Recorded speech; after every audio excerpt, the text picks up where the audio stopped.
J'aime jouer au basket, j'ai jamais été quelqu'un qui regarde beaucoup le basket. Contrairement à ce que les gens pourraient croire, je suis pas le genre de gars qui passe mon temps à regarder des matchs de basket du tout. Moi j'aime participer, j'ai jamais été vraiment très spectateur dans ma vie en fait. J'ai jamais pensé que le K54 deviendrait ce qu'il est aujourd'hui en tout cas. Je m'attendais pas au début à un tel succès, mais après on a travaillé pour ça. Ça, ce que je veux dire, c'est qu'à un moment, voilà, on s'est rendu compte qu'il y avait une vraie demande. Moi, je suis dans la musique et dans le basket, donc tu vois, j'ai plusieurs casquettes, ce qui fait que je me suis dit, bah, on sait très bien que tout ce qui est hip-hop et compagnie, bah, ça va très bien avec le basket. J'ai commencé à mélanger plusieurs mondes. Je pense que c'est aussi l'une des recettes qui a fait que le K54 est devenu ce qu'il est, tu vois ce que je veux dire.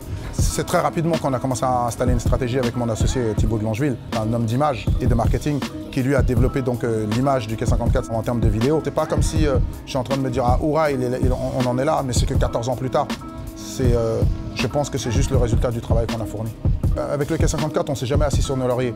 Chaque année, on essaie de monter un niveau au-dessus, un niveau au-dessus, un niveau au-dessus. Et puis bon, c'était la politique pendant plusieurs années de dire qu'on n'allait pas faire payer l'événement. On a déjà poussé un maximum l'événement dans sa gratuité. Malheureusement, on n'a pas les moyens de mettre 10 000 places gratuites. On s'est dit, bah, le ticket payant, c'est plus simple. Le pour et le contre a été pesé. Maintenant, ben, l'événement est devenu payant, il ne sera plus jamais gratuit. Ceux qui veulent venir sont les bienvenus, ceux qui ne veulent pas, on les comprendra aussi. Parce que je peux comprendre qu'il y a des gens qui n'accepteraient pas de payer cet événement. Il y a un moment, bah, on ne peut pas satisfaire tout le monde, tu vois, avec la gratuité. Donc, tu vois, là, c'était la première année, là, on commençait à vraiment faire payer l'événement. Donc, on avait pris donc, pas mal de mesures donc, pour que l'événement se passe bien. En termes de sécurité, on était au summum. On savait que l'événement de Nice allait nous gêner un petit peu. Ils ont annulé le K54, ils ont annulé d'autres événements en parallèle. Maintenant, il y a la volonté de Dieu. Donc, si l'événement ne s'est pas fait, c'est peut-être pour des raisons.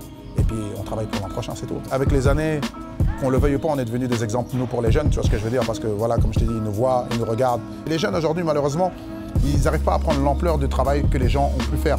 Regarde Jordan, il est milliardaire, c'est le premier milliardaire du sport. Il faut voir le travail qu'il y a eu avant. Vous savez depuis combien d'années ce gars-là, il travaille pour peut-être aujourd'hui arriver là où il est? La chance, ça n'existe pas. C'est la rencontre entre le travail et l'opportunité. Tu vois ce que je veux dire? Qui crée la chance. Et mon conseil, c'est surtout d'abord d'avoir de l'objectivité, de savoir ce que l'on sait faire et ce qu'on ne sait pas faire. Moi aussi, j'aimerais bien être Michael Jordan, mais je ne peux pas. Je voulais rester dans le basket. J'avais plusieurs solutions. Rentrer dans le système classique, ça ne m'intéresse pas.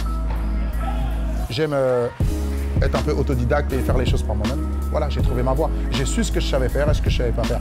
Voilà. Et il faut dire, je sais faire ça et me concentrer sur ça. Mais par contre, les choses que je maîtrise, j'essaie de les faire le mieux possible, d'être le meilleur dans ça. Voilà. Le conseil, moi, que je donne la plupart du temps aux jeunes et puis même la plupart des gens aujourd'hui, c'est d'être objectif par rapport à ce qu'ils savent faire, être patient et de bien s'entourer. Ce sont les 3 règles de la réussite déjà.